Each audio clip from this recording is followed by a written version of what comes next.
आज 1 ऑगस्ट साहित्यरत्न अण्णाभाऊ साठेंची जयंती. 15 ऑगस्ट 2015ला याच आम्ही शिलेदारांनी रस्त्यावरची लढाई करून कोल्हापूरला खंडपीठ व्हावं म्हणून टोकाची भूमिका घेऊन आत्मधनाचा प्रयत्न केला होता. अंगावर रॉकेल ओतलं होतं, पोलिसांनी आम्हाला गाडीमध्ये फोडलं होतं.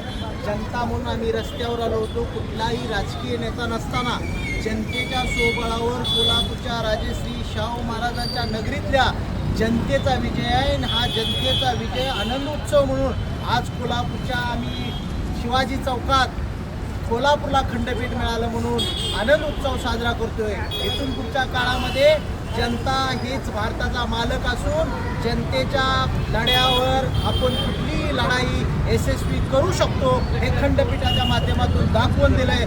खास करून मला आज गवई साहेबांचं अभिनंदन करायचं आहे, कारण गवई साहेबांनी आज आदेश करून आज 1 ऑगस्टला बरोबर अण्णाभाऊ साठेंच्या जयंती दिवशीच आज तिने आदेश करून कोल्हापूरला खंडपीठ दिलं.